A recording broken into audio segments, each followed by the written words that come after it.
I was 17 at the time and I was a full-time student. I worked part-time at our local grocery store in Monticello, and I had just gotten off work late that night and I was exhausted from the full day of school. I was exhausted from work, and my boyfriend at the time just kept saying things to me that made me feel more worthless than I had already felt from being in the relationship.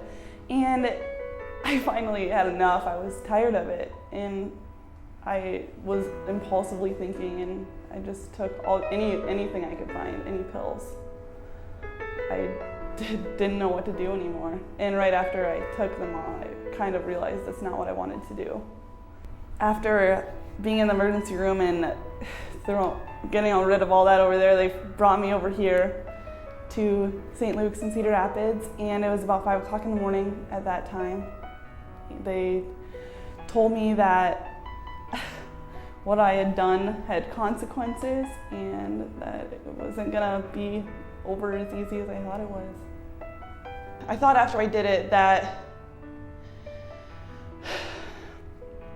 everything was gonna be okay. I could just go home and go back to school that next day. I thought that everything was gonna be okay, that it was all gonna be forgotten.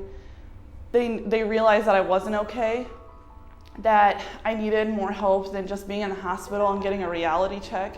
My first impressions of entering 3 East were kind of nerve-wracking. I was scared. I thought that I was going to be treated like a number instead of a person.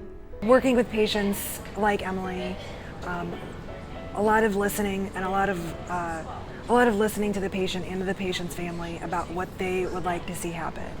When we see patients on our unit, it's always in a crisis situation. There's lots of emotions, and we want to know from them, what can we do? We have lots of plans and lots of strategies, but we want to know from them, what do you want to see happen? How can we help you? We start right away talking about coping skills and safety, and we get a little background on what the situation was that brought her to the hospital, obviously, but we want to start talking right away about some solutions and what to do next time when something happens where she feels like she could get upset again and have a crisis situation like that. The way she just talked to me, the way she treated me, made me feel like I was worthwhile, and whether or not I felt like I was from my boyfriend, I knew that somebody else cared.